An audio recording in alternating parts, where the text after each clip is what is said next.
Good morning. कैसे हैं आप लोग? आई होप कि आप सभी लोग ठीक होंगे। तो दोस्तों आज हम लोग करने वाले हैं इंडियन नेवी एमआर के लिए प्रैक्टिस सेट नंबर 1।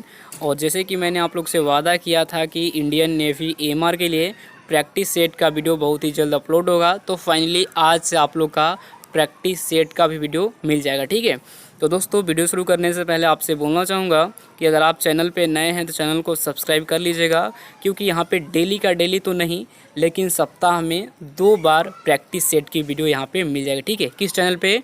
आशीष ट्यूटोरियल 2.0 पर। तो जाइए सभी लोग सब्सक्राइब कीजिए। और यहाँ पे एक चीज़ मैं आपसे बोलूँगा कि मान लीजिए कि 50 सवाल है, 30 मिनट में करेंगे, तो जीके का जो सेशन है कि आपको 25 सवाल, तो 25 उसका बताइएगा कि 25 में आपने कितना सही किया। साइंस में आपने वो बताइए कि आपने कितना सही किया। मैथ में आप ये बताइए कि आपने कितना सही किया, ताकि मैं समझ सकूँगा कि आपका जो दिक्कत है कहाँ पे है। मान लीजिए आप 20 सवाल कर रहे हैं जीके में तो अच्छा है, साइंस में अगर कम कर रहे हैं तो थोड़ा सा इम्प्रूव करने की ज़रूरत है। तो ये चीज़ आप कमेंट कर दीजिएगा। ठीक है, तो चलिए शुरू करते हैं अपने क्लास को। तो देखिए अभी हम करेंगे सेक्शन ए, उसके बाद करेंगे सेक्शन बी। ठीक है, तो देखिए पहला प्रश्न है कि पेरिस किस नदी के किनारे बसा है? ऑप्शन ए में वोल्गा, बी में डेन्यूब, सी में नील और डी में सीन। तो फर्स्ट का हो जाएगा option D right answer. Seine नदी के किनारे बसा है पेरिस। याद रखिएगा, इंपॉर्टेंट सवाल है ये। सवाल पिछली बार एमआर के एग्जाम में रिपीटेड भी है। चलिए आगे देखिए 2 नंबर सवाल में कौन सा सिंधु घाटी सभ्यता स्थल बंदरगाह था? ऑप्शन ए में मोहनजोदड़ो, बी में चिरांद, सी में लोथल और डी में रंगपुर। तो 2 का हो जाएगा option C right answer, Lothal हो जाएगा राइट आंसर। ये सवाल है हिस्ट्री का। ठीक है, चलिए आगे देखिए 3rd में सबसे पुराना वेद कौन सा माना जाता है? भैया इंपॉर्टेंट सवाल है, बार बार ये सवाल आता है एग्जाम में। ऋग्वेद, सामवेद, यजुर्वेद, अथर्ववेद। तो 3rd का हो जाएगा option A right answer, Rigveda. ठीक है, याद रखिएगा सबसे पुराना जो वेद है ऋग्वेद है। चलिए आगे देखिए 4 में प्रसिद्ध विद्वान मैक्स मूलर किस देश का निवासी था? मैक्स मूलर किस देश का निवासी था भैया?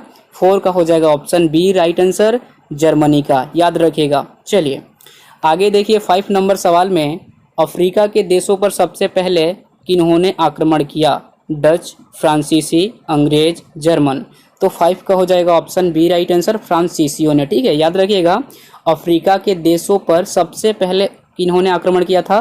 फ्रांसीसियों ने। चलिए आगे देखिए नेक्स्ट क्वेश्चन 6 में है कि पूर्ण जागरण आंदोलन किस देश में शुरू हुआ? England, France, Italy, Spain. तो 6 का हो जाएगा ऑप्शन सी राइट आंसर।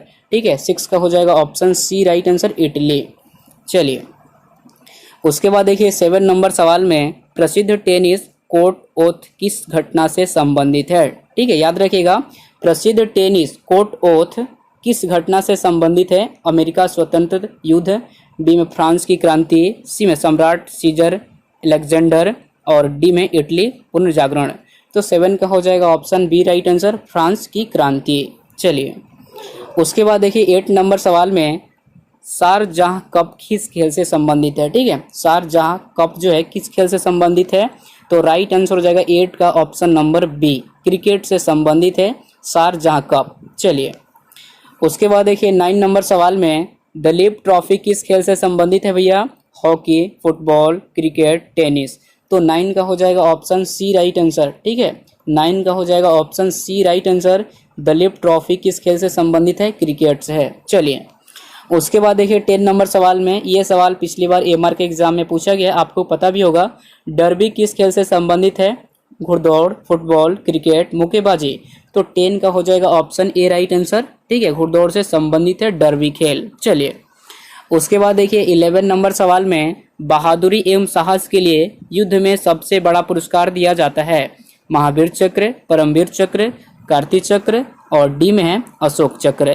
तो 11 का हो जाएगा option B right answer, Paramvir Chakra होता है। ठीक है, बहादुरी और साहस के लिए युद्ध में सबसे बड़ा पुरस्कार जो होता है परमवीर चक्र होता है। याद रखिएगा, इंपॉर्टेंट सवाल है। चलिए आगे देखिए 12 नंबर सवाल में विंग्स ऑफ फायर पुस्तक के लेखक है? विक्रम सेठ, एपीजे अब्दुल कलाम, अरुंधति राय और डी में एमजे अकबर। तो 12 का हो जाएगा option number B right answer. ठीक है, एपीजे अब्दुल कलाम जो है विंग्स ऑफ फायर पुस्तक के लेखक है। चलिए आगे देखिए 13 में योजना आयोग की स्थापना किस वर्ष की गई? 1947 में, 1950 में, 1951 में, 1948 में। तो 13 का हो जाएगा ऑप्शन बी राइट आंसर। ठीक है, 13 का ऑप्शन बी राइट आंसर हो जाएगा। 1950 में योजना आयोग की स्थापना की गई थी। चलिए आगे देखिए 14 में राज्यपाल की नियुक्ति कौन करता है भैया? प्रधानमंत्री, राष्ट्रपति, गृह मंत्री या फिर मुख्य न्यायाधीश। तो 14 का हो जाएगा ऑप्शन बी राइट आंसर, राष्ट्रपति करता है। चलिए उसके बाद देखिए 15 नंबर सवाल में साउथ अफ्रीका की मुद्रा क्या है? जितने भी मुद्रा से रिलेटेड सवाल है उसको कर लेना है, आपको किसी भी हाल में कर लेना, क्योंकि यहाँ से 1 नंबर का सवाल आता है। क्यात, रेंड, डॉलर, इनमें से कोई नहीं। 15 का हो जाएगा option B right answer, rand. ठीक है, देखिए गूगल पे सर्च किया तो साउथ अफ्रीका रेंड दे रहा था, मतलब कि मैंने सर्च किया कि साउथ अफ्रीका की मुद्रा क्या है तो लिख रहा था साउथ अफ्रीका रेंड। तो देखिए कहीं कहीं इस टाइप से भी रहेंगे और कहीं कहीं साउथ अफ्रीका रेंड करके भी रहेंगे। चलिए आगे देखिए 16 में अफगानिस्तान की राजधानी क्या है भैया? तो राइट आंसर हो जाएगा 16 का ऑप्शन सी, काबुल। अफगानिस्तान की जो राजधानी है काबुल है। ये सवाल पिछली बार एएमआर के एग्जाम में आया है, आप देख सकते हैं, आपको मिल जाएगा आई बटन में लिंक प्रीवियस ईयर्स का सवाल का। चलिए आगे देखिए निम्न में से कौन सा देश दक्षेश यानी सार्क का सदस्य नहीं है? तो 17 का हो जाएगा ऑप्शन बी राइट आंसर, वर्मा। अगला प्रश्न है कि 18 में हमारे सौर मंडल में सबसे बड़ा ग्रह कौन सा है? बृहस्पति, शनि, शुक्र, मंगल। तो 18 का हो जाएगा option A right answer, Brihaspati. उसके बाद देखिए 19 नंबर सवाल में सरिस्का अभयारण्य कहाँ स्थित है? असम, केरल, उसके बाद में तमिलनाडु और डी में राजस्थान। तो 19 का हो जाएगा ऑप्शन डी राइट आंसर। ठीक है, राजस्थान में स्थित है। और ये सवाल हम लोग ने तो मॉर्निंग में कर ही लिया। चलिए आगे देखिए 20 नंबर सवाल, इंपॉर्टेंट सवाल है। चिल्का झील कहाँ पर स्थित है? कर्नाटक, उड़ीसा, जम्मू कश्मीर, उदयपुर। तो 20 का हो जाएगा ऑप्शन बी राइट आंसर। ठीक है, 20 का हो जाएगा option B right answer, Orissa में। चलिए आगे देखिए 21 नंबर सवाल में भारत का प्रथम परमाणु केंद्र कौन सा है? तारापुर, कलपक्कम, ठीक है, पक्कम, सी में नरोरा और डी में कोटा। तो 21 का हो जाएगा option A right answer, Tarapur. Bharat का प्रथम परमाणु केंद्र कौन सा भैया? तारापुर है, याद रखिएगा, सिंपल से सवाल है। उसके बाद देखिए 22 नंबर सवाल में भारत का सबसे बड़ा मरुस्थल, राइट आंसर क्या हो जाएगा भैया? 22 का ऑप्शन सी हो जाएगा राइट आंसर। भारत का सबसे बड़ा मरुस्थल जो है थार है। चलिए उसके बाद देखिए 23 नंबर सवाल में भारत में हीरे किस स्थान पर पाए जाते हैं? कोलार, उसके बाद में पन्ना, जादूगोड़ा और डी में खेतड़ी। तो 23 का हो जाएगा राइट आंसर ऑप्शन बी, पन्ना। ठीक है, याद रखिएगा भारत में हीरे किस स्थान पर पाए जाते हैं? पन्ना में। चलिए आगे देखिए 24 में इंपॉर्टेंट सवाल है। इंदिरा गांधी की हत्या कौन से सन में हुई थी? 1991, 1984, 1985, 1982। तो 24 का हो जाएगा ऑप्शन बी राइट आंसर, 1984 में इंदिरा गांधी की हत्या की गई थी न्यू दिल्ली में, याद रखिएगा। चलिए ये सब चीज़ें आगे देखिए। ठीक है, 1984 हो जाएगा राइट आंसर। उसके बाद देखिए 25 नंबर सवाल में गुलाबी नगर किस शहर को कहा जाता है भैया? उदयपुर, जयपुर, जोधपुर और डी में है कानपुर। तो 25 का हो जाएगा ऑप्शन बी राइट आंसर। ठीक है, जयपुर को कहा जाता है, याद रखिएगा। गुलाबी नगर किस शहर को कहा जाता है? ऑप्शन हो जाएगा बी राइट आंसर, यानी जयपुर को कहा जाता है। चलिए अब हम करते हैं गणित प्लस विज्ञान 25 अंक का। चलिए देखते हैं पहला सवाल, पढ़िए तब तक। पहला सवाल क्या है आप समझिए, क्या कह रहा है पहला सवाल। देखिए पहला सवाल तो यही कह रहा है कि यदि 18 आदमी या 36 लड़के एक काम को 19 दिन में कर सकते हैं तो 18 आदमी और 21 लड़के उसे कितने दिन में करेंगे। इंपॉर्टेंट सवाल है, क्योंकि बहुत सारे बच्चे पूछते भी रहते हैं कि सर इस टाइप के सवाल कैसे बनेंगे। बहुत ही सिंपल है, हम तो इसको चुटकी में बना देंगे, आप देख लीजिएगा। अगर हम इसे फॉर्मूला में बनाए ना तो बिल्कुल मुझे भी समझ में नहीं आ रहा था कि कैसे बनेगा। फॉर्मूला पे मैंने बताया तो मुझे समझ में आया ही नहीं। बोलिएगा तो स्क्रीनशॉट लास्ट में दिखा दूंगा कि कैसा सवाल है। तो देखिए सिंपल सा सवाल है, इसको ध्यान रखिएगा। कह रहा है 18 आदमी, ठीक समझिएगा। और यहाँ पे कितना 18 आदमी, यहाँ पे 36 लड़के, यहाँ पे 21 लड़के। ध्यान रखिएगा, आदमी को आदमी मिलाइएगा और लड़के को लड़कियों में और दिन को दिन में। तो दिन तो एक ही है ना, क्योंकि यहाँ पे करे कितने दिन करेंगे, यहाँ पे ही दिन निकालना है, यानी वाट। तो इसको हम मिला देंगे, इसको हम मिला दिया, इसको हमने मिला दिया। समझिएगा, ट्रिक है, इसमें कोई फॉर्मूला है नहीं। अब देखिए सिंपल से कह रहा है ना सवाल में कि 18 आदमी 36 लड़के एक काम को कितना दिन में, 19 में। पहला रो देखिएगा, 18 आदमी 36 लड़के एक काम को 19 दिन में। उसके बाद कह रहा है 18 आदमी और 21 लड़के कितने दिन में करेगा। सिंपल से सवाल है ना। तो देखिए आपको कुछ नहीं करना, अगर इस टाइप के सवाल है ना तो चुटकियों में बना लेना। आप आदमी वाला इकट्ठा करना, 18 + 18 कितना हो गया, समझिए 18 + 18 कितना होगा भैया, 36 हुआ ना। 36 लिख देना यहाँ पे इंटू। अब देखिए कह रहा है, अब देखिए 36, ठीक है। अब इसको देखिए, इसको ऐड कीजिए, 36 और 21 कितना हो जाएगा, 36 और 21 कितना हो जाएगा, 57 लड़के वाला। क्योंकि दिन हमको निकालना है ना, तो दिन है तो 19, इसको हम यहाँ पे 19 कर देंगे। उसके बाद कर देंगे क्या, लड़के वाला संख्या को जोड़ देंगे तो आ जाएगा मेरा कितना, 57। तो आप इसे काटिएगा ना, आ जाएगा राइट आंसर बी, यानी 12 दिन हो जाएगा, ठीक है। देखिए आप सोच रहे होंगे कि सर कैसे कैसे बना दिए, हमको तो समझ में आए नहीं। तो देखिए कुछ नहीं है, इसको काटिएगा ना पूरा तो आ जाएगा वही चीज़ आएगा। मान लीजिए कि यहाँ पे मान लीजिए 19 × 36 ले लिया आपने, इसको 57 कर दीजिए। तो काटिएगा ना इसको, तो काटिए, 19 तिया कितना हो जाएगा, 19 से तिया हो जाएगा 7, 2 हो गया और 3 2 5, तो 57 से कट जाएगा ना। 19 तिया इसको काटिएगा तो 3 से कट जाएगा, और इसको काटिएगा तो 12 तिया 36 कट जाएगा ना। आप समझ सकते हैं, 19 × 3 कीजिएगा आ जाएगा 57, इसको काटिएगा तो 3 से कट जाएगा, और 3 से काट दीजिए, 12 तिया 36। अच्छा फिर से समझ लीजिए, 18 आदमी 36 लड़के 19 दिन में, तो 18 आदमी 21 लड़के कितने दिन में, यही कह रहे हैं ना। तो कुछ नहीं यार, 18 वाला 18 को, आदमी वाला आदमी को, लड़के वाला लड़के को, दिन वाला दिन को। तो देखिए 18 18 कितना, 36 हो गया, ठीक।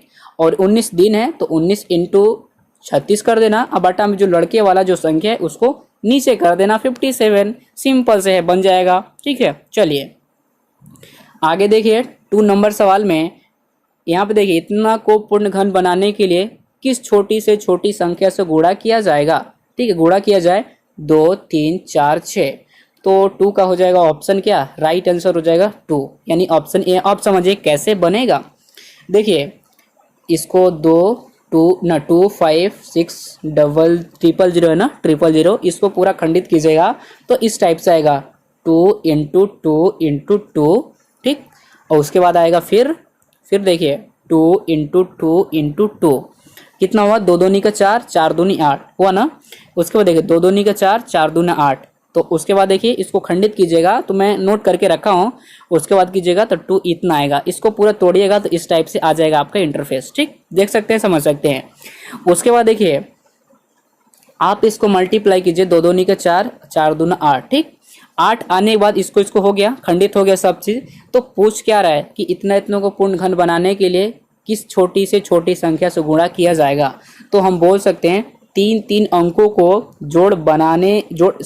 तीन अंकों को जोड़ बनाने पर गुणनफल 2 × 2 शेष बचते हैं, बचता है ना। ये कह रहा है ना 3 अंकों को 2 जोड़े बन रहे हैं ना, तो 3 अंकों को जोड़े बनाने पर गुणनफल 2 × 2 शेष बचते हैं। ये बच रहे हैं ना शेष, तो शेष बचते हैं। अतः पूर्ण घन बनने के लिए केवल 2 से गुणा करने की आवश्यकता पड़ेगी, ठीक है। अगर डाउट होगा ना तो फिर मैं आपको बता दूंगा नेक्स्ट वीडियो में। चलिए कोई दिक्कत नहीं है। आगे देखिए 3 नंबर सवाल देखिए। तो देखिए सवाल देखिए, लड़की के एक सामान के 500 टुकड़े की लंबाई 6.045 किलोमीटर है, तो एक टुकड़े की लंबाई क्या होगी। तो 3 का देखिए कैसे बनेगा, सिंपल सवाल है। 6.045 कर दीजिएगा, किलोमीटर में है ना, बटा 500, ठीक। 500 इसको पूरा काटिएगा, इसको मतलब कि यहाँ पे हम आपको साफ साफ क्लियर करवा देते हैं एक ही बार में। 0 ठीक 45 कर दीजिए, उसके बाद हो जाएगा आपका 500, और इसको कन्वर्ट, ये किलोमीटर में दिया गया है ना, ये तो किलोमीटर में है ना, तो इसको आप कन्वर्ट कर दीजिए 6.045 इन बटा में 500 इंटू यहाँ पे 1000 होगा, ठीक है, ध्यान रखिएगा 1000। इसको काट दीजिए, कट जाएगा कितना से, 500 दूनी कट जाएगा 2 से, और इसको मल्टीप्लाई कीजिएगा तो आ जाएगा कितना, 12.09 मीटर, ठीक है, 12.09 मीटर हो जाएगा राइट आंसर। चलिए आगे देखिए 4 नंबर सवाल में, 500 रुपये का 2% वार्षिक दर से 4 वर्षों का साधारण ब्याज ज्ञात कीजिए। इंपॉर्टेंट सवाल है। देखिए मूलधन आपका दिया गया है 500, ये मूलधन हो गया 500, दर है 2%, समय है 4 वर्ष, ठीक है, दिया गया ना। तो साधारण ब्याज पूछ रहा है, तो साधारण ब्याज बराबर क्या होता है, साधारण ब्याज बराबर होता है, तो यहाँ पे हो गया मूलधन, मूलधन हो गया 500, ठीक, मूलधन हो गया आपका 500। साधारण ब्याज बराबर क्या होता है भैया, आपको याद ही होगा, साधारण में मूलधन गुना दर, दर कितना है 2% है, इनटू समय कितना है 4 है, बटा में 100, यही ना होता है फॉर्मूला। साधारण ब्याज का जो फॉर्मूला होता है मूलधन गुना दर गुना समय बटा में 100, यही तो होता है ना। इसको पूरा काटिएगा आ जाएगा 40% राइट आंसर, ठीक है, इसको पूरा काटिएगा ना, इतना को पूरा काटिएगा आ जाएगा 40% राइट आंसर। चलिए आगे देखिए, आगे देखिए 5 नंबर सवाल में 12 लड़कों की औसत आयु 15 है, यदि पहले 2 लड़कों की औसत आयु 20 वर्ष हो तो बाकी लड़कों की औसत आयु क्या होगी। देखिए ये सवाल तो थोड़ा सा डिफिकल्ट है, कुछ भी नहीं है, मतलब कि बच्चे को लगता होगा कि इस टाइप के सवाल नहीं आएंगे, जरूर आएंगे। देखिए 12 लड़के का जो औसत आयु है कितना भैया, 12 लड़कों की कुल आयु कितना है, कितना है, 12 लड़कों की औसत आयु 15 है, तो 12 इंटू 15 कर दीजिए, आ जाएगा कितना 180, ठीक।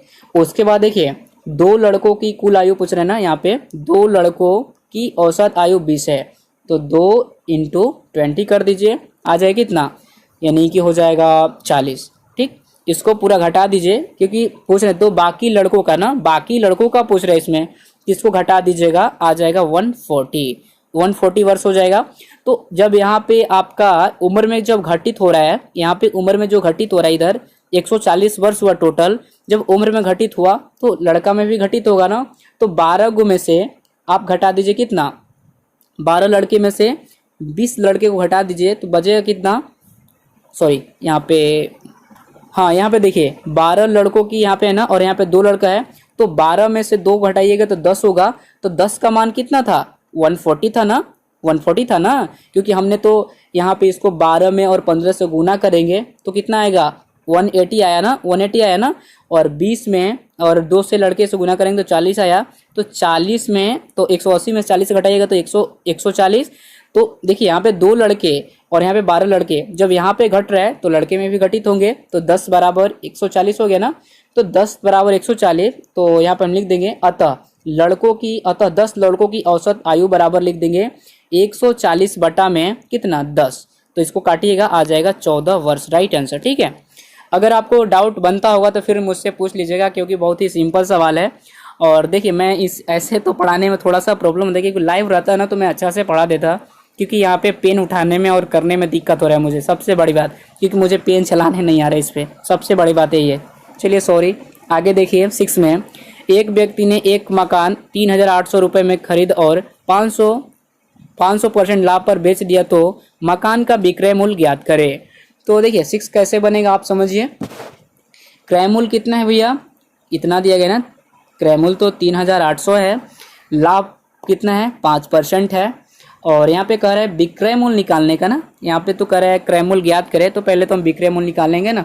तो देखिए इसका हो जाएगा क्या, विक्रय मूल्य बराबर एक फॉर्मूला होता है विक्रय मूल्य, ठीक है, विक्रय मूल्य बराबर होता है क्रय मूल्य इंटू कोष्ठ बंद प्लस लाभ प्रतिशत होता है, याद रखिएगा। चलिए लाभ परसेंट होता है, अब बटा में 100, तो क्रय मूल्य आपका दिया कितना गया है, क्रय मूल्य तो आपका हो गया 380, तो 3,800 कर दिया। उसके बाद यहाँ पे देखिए कोष्ठ बंद है, तो कोष्ठ यहाँ पे भी आप बंद कर दीजिए, आप यहाँ पे सिंपल से गुना भी कर दीजिए, कोई दिक्कत नहीं होगी, ठीक है, 3,800। उसके बाद देखिए 100 है ना, तो 100 अब प्लस लाभ प्रतिशत है ना यहाँ पे, तो लाभ प्रतिशत कितना है 5% है, तो 100 प्लस 5%, तो 105% हो गया, 105% बटा में कितना है 100, इसको आप पूरा कैलकुलेशन कीजिएगा ना तो आ जाएगा 3,990 रुपये, याद रखिएगा 3,990 रुपये। फिर से समझिए, देखिए इसी पे फिर से हम दूसरा पेन लेते हैं, अब की बार रेड। अब समझिए, देखिए विक्रय मूल्य कह रहा है निकालने का, विक्रय मूल्य ज्ञात करें, विक्रय मूल्य बराबर हो गया क्रय मूल्य कोष्ठ बंद 100 प्लस लाभ परसेंट, ठीक है, बटा में 100, क्योंकि यहाँ पे देखिए आपका दिया गया है क्या चीज़, क्रय मूल्य दिया गया है, यहाँ पे लाभ 5% भी दिया गया है, ठीक है। तो यहाँ पे मान रख दीजिए क्रय मूल्य है आपका हो गया 3,800, ठीक, इंटू और यहाँ पे 100 प्लस 5%, यहाँ पे 5% हो जाएगा ना, क्योंकि लाभ है 5%, तो 100 प्लस 5 तो 105% टोटल बटा में 100, इसको मतलब पूरा काटिएगा तो आ जाएगा कितना, 3,990 रुपये। ठीक है, चलिए आगे देखिए नेक्स्ट क्वेश्चन 7 में। 7 देखिए क्या है, 80 मीटर लंबी रेलगाड़ी 120 मीटर लंबे प्लेटफॉर्म को 20 सेकंड में पार करती है, तो रेलगाड़ी की चाल प्रति घंटा में ज्ञात कीजिए। इंपॉर्टेंट सवाल है। देखिए आपको यहाँ पे सबसे पहले तो करना होगा, रेलगाड़ी द्वारा पार की गई कुल दूरी कितना है, 80 मीटर, यहाँ पे है ना 80 मीटर अब प्लस 120 मीटर, तो टोटल हो गया कितना, टोटल कितना हो गया, 200 हो गया ना, 200 मीटर टोटल हो गया। उसके बाद देखिए 200 मीटर कितने देर में, अब कह रहे हैं 20 सेकंड में, 200 मीटर कितने, फिर समझिए थोड़ा सा दिक्कत हो गया, 80 मीटर और 120 मीटर प्लेटफॉर्म को कितना हो गया, दोनों का ऐड कीजिए तो हो जाएगा 200 मीटर। 200 मीटर को कितने में, 20 सेकंड में, तो रेलगाड़ी की प्रति घंटे में निकाल दो, तो 200 बटा में 20 सेकंड, अगर इसको आप मीटर किलो इसको प्रति घंटा में कन्वर्ट कीजिएगा तो 5/18 से गुना कर दीजिएगा। इसको आप पूरा काट दीजिए। देखिए 200 बटा में 50/9, इसको पूरा कैलकुलेशन कीजिएगा तो कितना आएगा, देखिए यहाँ पे 250/9, उसके बाद आप इसको कर दीजिए क्या, 200 बटा हो गया ना, बराबर इसको कर दीजिए यहाँ पे, समझिएगा 200 इंटू 9/50 हो जाएगा ना, इसको पूरा काट दीजिए, आ जाएगा कितना 4, और इसको गुना कीजिएगा आ जाएगा 9 चौके 36, राइट आंसर। ठीक है, देखिए थोड़ा सा आप कैलकुलेशन कर लीजिएगा, क्योंकि यहाँ पे मुझे बताने में बहुत ज़्यादा प्रॉब्लम हो रहा है यार। 80 इसको ऐड कर लीजिएगा, आ जाएगा कितना 200, तो 200 20 सेकंड में पार कर रही है, तो रेलगाड़ी की चाल तो आपका हो गया 200, फिर समझिए 220 इंटू 5/18 और बराबर, तो 200 बटा में 50/9 कर दीजिए, और इसको काट दीजिए 200 इंटू 9/50, तो इसको काटिएगा 50 में तो कट जाएगा ये 4 से, 4 9 36। ठीक, समझ गए। चलिए आगे देखिए, 8 नंबर सवाल में, 8 नंबर में कि यदि किसी चतुर्भुज के कर्ण 16 सेंटीमीटर तथा 12 सेंटीमीटर हो तो उसकी भुजा की लंबाई ज्ञात कीजिए। ये भी सवाल बहुत ही इंपॉर्टेंट है, ध्यान से देखिएगा। देखिए एक फिगर बनेगा इसके लिए, ऐसे थोड़ा सा ध्यान दीजिएगा, मैं समझा दूंगा फिर। ठीक, कह रहे यदि किसी समचतुर्भुज के कर्ण 16 सेंटीमीटर तथा 12 सेंटीमीटर हो तो उसकी भुजा की लंबाई ज्ञात कीजिए। तो एक फॉर्मूला होता है, आपको पता ही होगा कि ए ई, ठीक है, तो इसको ध्यान रखिएगा। ये हो गया ए, हो गया ना ए, ये हो गया आपका बी, ये हो गया सी, ये डी, और ये लंब जो है बीच में ये हो गया ई। ठीक है, यहाँ पे तो अब समझिए यदि किसी समचतुर्भुज के कर्ण 16 सेंटीमीटर तथा 12 सेंटीमीटर हो तो उसकी भुजा की लंबाई क्या होगी।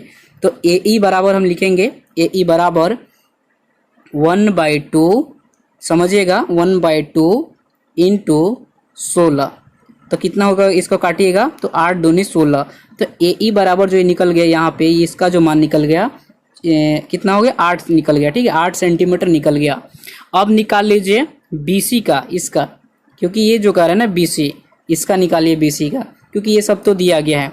तो BC का निकालने के लिए क्या करेंगे आप, तो 1/2 इंटू 12, क्योंकि 12 दिया गया ना, ये 12 दिया गया ना, तो 12, तो 2 6 12, तो कितना निकला, AE का मान निकल गया 8, और ये निकल गया आपका BE का नाम, BE का कितना निकल गया, BE का B और E का कितना निकला, ये वाला। देखिए इस टाइप से निकालना था। ठीक है, तो AE का निकल गया कितना 8, और BE का निकला कितना, BE का निकल गया 6। ठीक, 6 सेंटीमीटर। तो अब कह रहा है कि भुजा ज्ञात करना। देखिए यहाँ पे भुजा की लंबाई थोड़ा सा पढ़िएगा, क्योंकि इसको हम पूरा हटा देंगे तो फिर दिक्कत हो जाएगा। तो उसकी भुजा की लंबाई ज्ञात करें ना, तो भुजा की लंबाई ज्ञात करने के लिए क्या होता है फॉर्मूला, AB बराबर होता है, AB पेंसिल दूसरा लेते हैं।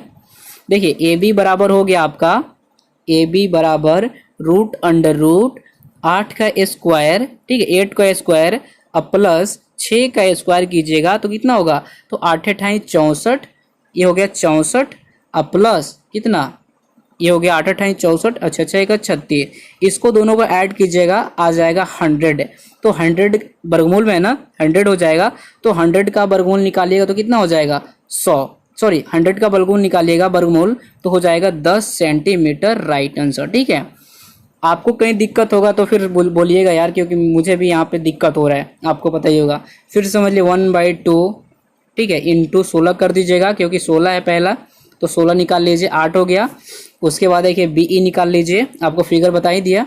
BE निकालने के बाद 1/2 इंटू 12 कर दीजिए, 2 छके 12 हो जाएगा, 6 आ गया। तो 8 का स्क्वायर कर दीजिएगा और 6 का स्क्वायर, 8 अठाई 64 है, 6 6 का 36, 64 36 जोड़िएगा आ जाएगा 100। 100 का वर्गमूल निकाल दीजिएगा आ जाएगा 10 सेंटीमीटर, राइट आंसर। चलिए आगे देखिए 9 नंबर सवाल में 12 इंटू 9 इंटू 8 मीटर माप वाले कमरे में रखे जा सकने वाले बड़े से बड़े बॉक्स की लंबाई ज्ञात कीजिए।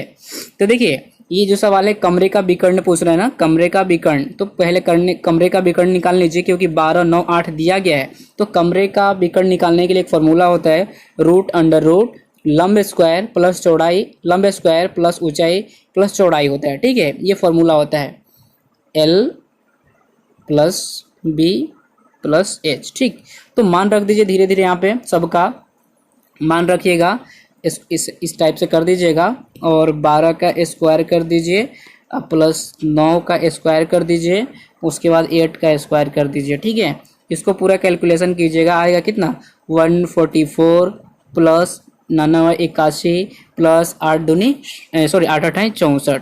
तो ये हो गया इस टाइप से। उसके बाद टोटल को ऐड कीजिएगा, आ जाएगा इतना 289, रूट अंडर रूट 289, 289 का वर्गमूल हो जाएगा 17, राइट आंसर। ठीक है, 17 मीटर हो जाएगा, राइट आंसर। चलिए आगे देखिए 10 नंबर सवाल में 11 23 तथा x का औसत 40 है, तो x का मान क्या होगा। ठीक, तो देखिए 11 23 तथा x, तो 11 प्लस 23 प्लस x बटा में 3, क्योंकि देखिए यहाँ पे औसत बोलता है ना, तो 1 2 3, तो 3 हो गया, तो हम 3 से कर देंगे, बराबर कितना, औसत कितना है 40, टोटल का है ना 40, 11 23 तथा x का औसत कितना है, तो 40 हो गया। तो हम यहाँ पे काउंट कर लेंगे ये कितना है, 1 2 3 है, तो 3 से हम यहाँ पे भाग दे देंगे, और यहाँ पे बराबर 40, और क्योंकि x का मान पूछ रहे हैं तो बटा 1 करके हम तिरछा तिरछी गुना कर देंगे। तो गुना कीजिएगा तो कितना आएगा, इसको गुना कीजिएगा तो कितना आएगा, आ जाएगा आपका 34, स्क्वायर कीजिए 34, उसके बाद प्लस x बटा में सॉरी बराबर 120 होगा ना। इसको देखिए इतना को ऐड कीजिए तो 34x हो जाएगा ना। उसके बाद इतना को करने के बाद आप सिंपल से कर दीजिए, कितना नहीं आएगा यार, हमको भी आप कंफ्यूजन, हम यहाँ पे कंफ्यूज हो जा रहे हैं। देखिए इसको ऐड कीजिए तो कितना 34 प्लस x हो गया ना, और इसको तिरछा तिरछी गुणन करना है। आप समझ लीजिए यहीं पे कि तिरछा तिरछी जब गुना करेंगे तो चरती यहीं 12 हो गया, और ये इसको जोड़िएगा तो आ जाएगा 34 प्लस x तो 120। ठीक, 120 हो गया।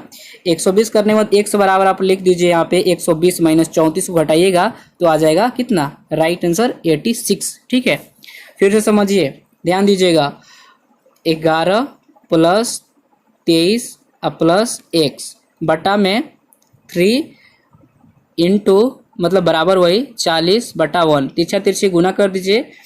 11 23 x के इसको मतलब कीजिएगा तो कितना आएगा, 11 23 कितना होगा, 11 23 34 प्लस x, और उसके बाद इसको गुना कर दीजिए, चरती है 12, तो ये हो गया ना। तो इसको कर दीजिए x बराबर कितना 120 में से आप घटा दीजिए, 120 में से 34 घटाइएगा तो कितना आएगा 86 नहीं आएगा, ये होगा राइट आंसर। चलिए आगे देखिए 11 नंबर सवाल में, यदि 10 किताबों का क्रय मूल्य 8 किताबों के विक्रय मूल्य के बराबर हो तो लाभ या हानि प्रतिशत है। तो 11 का देखिए लाभ या हानि प्रतिशत पूछ रहे ना, 10 किताबों का क्रय मूल्य 8 किताबों के विक्रय मूल्य के बराबर है। तो देखिए लाभ प्रतिशत बराबर निकाल लीजिए, लाभ प्रतिशत बराबर 10 माइनस 8 बटा में 8 इंटू 100 कर दीजिए, आ जाएगा राइट आंसर 25%। ठीक है, चलिए उसके बाद देखिए अगला प्रश्न 12 नंबर सवाल में 8 9 समानुपात x अनुपात 18 में x का मान ज्ञात करना है। तो ये तो मुझे लगता है कि सब लोग ज्ञात कर लेंगे। देखिए ये हो जाएगा 9x होगा ना, 8/9 होता है यार, उसके बाद बराबर x बटा कितना 18 होता है ना, इस टाइप से ही ना होता है। तो इसको तिरछा तिरछे गुना कर दीजिए, तो 9x बराबर इसका ये हो जाएगा 18 वाट, कितना हो जाएगा 18 वाट, 4400 भी हो जाएगा, 144, या फिर वैसे भी आप छोड़ सकते हैं। तो x बराबर लिख दीजिए यहाँ पे 8 × 18/9। इसको मल्टीप्लाई मत कीजिएगा क्योंकि ज़्यादा हार्ड हो जाएगा, क्योंकि यहाँ से अगर आप करते हैं ना 9x, फिर से समझिए यार, देखिए यहाँ पे 9x बराबर 18 × 8, इसको गुना कीजिएगा x बराबर, तो 18 × 8/9 नहीं होगा, 9 दूनी 18, 2 हो गया, 8 दूनी 16, राइट आंसर हो जाएगा। अब सोचें कि आप इस टाइप से कैसे आ गया सर, तो 8/9 होता है, तो 8 ऐसे होता है ना, इस टाइप से हो जाएगा, बराबर उसके x बटा 18 है, तो x बटा आप 18 कर दीजिए, तिरछा तिरछी जब गुना कीजिएगा तो 9x 18 × 8 हो जाएगा। समझ गए ना आप। चलिए आगे देखिए, हम कल ऐसे नहीं पढ़ाएंगे यार, मुझे खुद दिक्कत हो रहा है पेन चलाने में। यदि 500 रुपये 5% दर से 600 रुपये हो जाते हैं तो समय है। तो 13 देखिए, 13 भी इम्पोर्टेंट सवाल है, ये आप बना कर दीजिएगा मुझे, ठीक है। 13 भी इम्पोर्टेंट सवाल है आपके लिए। चलिए आगे देखिए, 13 का तो वैसे तो मैं आपको ऑप्शन बता देंगे लास्ट में। चलिए आगे देखिए, 14 नंबर सवाल में, 14 भी इम्पोर्टेंट सवाल है। 14 क्या कह रहा है, एक समबाहु त्रिभुज का क्षेत्रफल 4√3 वर्ग सेंटीमीटर हो तो इसकी प्रत्येक भुजा की लंबाई ज्ञात कीजिए। लंबाई ज्ञात करना है तो भुजा बराबर हो जाएगा √√ क्षेत्रफल × 4/√3 होता है ना। तो यहाँ पे मान रख दीजिए, क्षेत्रफल का मान है 4√3 है ना, क्योंकि यहाँ पे क्षेत्रफल का मान चाहिए 4√3 दे दीजिए × 4, क्योंकि ये 4 में है, बटा में √3। इसको आप मल्टीप्लाई कर दीजिए, पूरा कैलकुलेशन कर दीजिएगा, 4√3 × 4 और बटा में √3 है, इसको पूरा कैलकुलेशन कीजिएगा, आ जाएगा 4 सेंटीमीटर, राइट आंसर, ठीक है। चलिए आगे देखिए, 15 नंबर सवाल में sine square theta plus cos square theta का न्यूनतम मान क्या होता है, आपने पढ़े होंगे। यहाँ पे एक्चुअली में एक्स दे दिया, कोई दिक्कत नहीं, थीटा भी मान सकते हैं, एक्स भी मान सकते हैं, PQRS जो भी मान सकते हैं। राइट आंसर हो जाएगा इसका क्या, 15 का ऑप्शन ए, या इसका हो जाएगा 1B राइट आंसर हो जाएगा। चलिए आगे देखिए, 16 में है कि 16 में क्या है, कार्य का मात्रक क्या होता है भैया, 16 का हो जाएगा option number A right answer, joule होता है। चलिए आगे देखिए, 17 में निम्नलिखित में से कौन सी एक सदिश राशि है, 17 का हो जाएगा ऑप्शन ए राइट आंसर, संवेग। उसके बाद देखिए, संयंत्र की इकाई पूछ रहा है ना, पॉइज, पास्कल, पॉइजूली और डी में इनमें से कोई नहीं, तो 18 का हो जाएगा ऑप्शन ए राइट आंसर, ठीक है। 18 का ऑप्शन ए हो जाएगा राइट आंसर, पॉइज। उसके बाद देखिए, 19 नंबर सवाल में वस्तुओं को गर्म करने पर उसके अणुओं की चाल बढ़ जाएगी या फिर की ऊर्जा कम हो जाएगी, सी में का भार बढ़ जाएगा और डी में का भार घट जाएगा। 19 का हो जाएगा option number A right answer, की चाल बढ़ जाएगी। उसके बाद देखिए, 20 नंबर सवाल में थर्मस फ्लक्स के आविष्कारक है, राइट आंसर हो जाएगा 20 का ऑप्शन नंबर ए, डीवार। उसके बाद देखिए, 21 नंबर सवाल में किसी पदार्थ के एकांक द्रव्यमान का ताप 1 डिग्री सेल्सियस बढ़ाने में लगी उष्मा है, विशिष्ट उष्मा, उष्माधारिता, जल तुल्यांक और डी में गुप्त उष्मा। तो 21 का हो जाएगा, 21 का ऑप्शन ए राइट आंसर, विशिष्ट उष्मा। उसके बाद देखिए, 22 नंबर सवाल में अवश्रव्य तरंगे की आवृत्ति होती है, ये सवाल पिछली बार एमआर के एग्जाम में पूछा गया है। 22 का हो जाएगा option A right answer, 20 hertz से कम। उसके बाद देखिए, 23 नंबर सवाल में ध्वनि का तात्व्य किस पर निर्भर करता है भैया, आवृत्ति, तीव्रता, वेग, आयाम। 23 का हो जाएगा ऑप्शन ए राइट आंसर, आवृत्ति पर निर्भर करता है ध्वनि का तात्व्य। उसके बाद देखिए, 24 नंबर सवाल में मध्यम के तापमान में वृद्धि के साथ प्रकाश की गति बढ़ती है, घटती है, वैसी रहती है या फिर सहसा गिर जाती है। 24 का हो जाएगा ऑप्शन सी राइट आंसर, वैसे ही रहती है।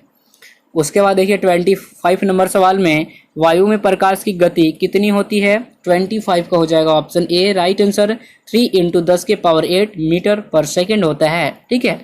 तो ये रहा आज का 25 सवाल, आज का रहा ये 50 सवाल। और मैं कल से ऐसे नहीं कराऊंगा, कल आपको मतलब कि देखिए 25 हो जाएगा आपका जनरल अवेयरनेस का और 10 हो जाएगा क्वेश्चन आपका क्या चीज़ का, 10 हो जाएगा आपका साइंस का।